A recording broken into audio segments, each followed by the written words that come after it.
ജൈവ കൃഷിയിൽ വിജയഗാഥയുമായി 3ാം ക്ലാസ്സുകാരൻ. അട്ടപ്പാടി കരറ GUP സ്കൂളിലെ വിദ്യാർത്ഥി അഭിനന്ദാണ് ചീരകൃഷിയിൽ മാതൃക തീർത്തത്. സ്കൂളിലെ ഉച്ചഭക്ഷണത്തിനും അഭിനന്ദിന്റെ കൃഷിത്തോട്ടത്തിലെ ചീരയാണ് ഉപയോഗിക്കുന്നത്. വിത്തിറക്കി വളർച്ചയുടെ ഓരോ ഘട്ടവും ഒപ്പം നിന്ന് പരിപാലിച്ച് ഒടുവിൽ വിളവെടുക്കുമ്പോൾ കിട്ടുന്ന സന്തോഷം മറ്റൊന്നിനും പകരം നൽകാൻ കഴിയുന്നതല്ലെന്ന് തെളിയിച്ചിരിക്കുകയാണ് കുട്ടി കർഷകൻ അഭിനന്ദ്. പാലക്കാട് അട്ടപ്പാടി കാരറ GUP സ്കൂളിലെ 3ാം ക്ലാസ് വിദ്യാർത്ഥി അഭിനന്ദും ജ്യേഷ്ഠൻ അരവിന്ദും ചേർന്നാണ് ചീരകൃഷിയിൽ 100 മേനി വിളയിച്ചത്. ഈ കൃഷി ചേർക്കുന്ന സാധനങ്ങൾ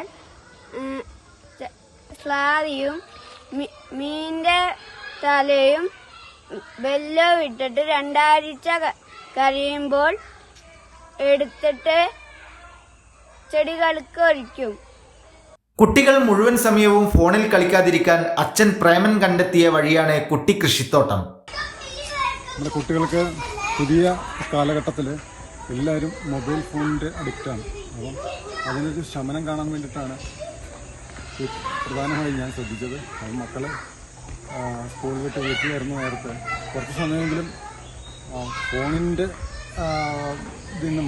ശ്രദ്ധയിൽ നിന്ന് മാറി മറ്റ് കാര്യങ്ങൾക്ക് ഏർപ്പെടുമല്ലോ എന്ന് വിചാരിച്ചിട്ടാണ് ഇത് പ്രോത്സാഹിപ്പിച്ചത്. കൂടാതെ നല്ല പച്ചക്കറികളും വീട്ടിലേക്കായാലും സ്കൂളിലേക്കായാലും കിട്ടുമല്ലോ എന്നാണ് വിചാരിച്ചിരുന്നത്.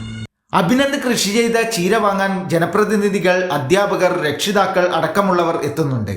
ചീരകൃഷിയിൽ നിന്നും ലഭിക്കുന്ന തുക നിക്ഷേപിക്കാനായി അധ്യാപകർ കുട്ടിക്കുടുക്കയും സമ്മാനമായി നൽകി. കൈരളി ന്യൂസ്, പാലക്കാട്.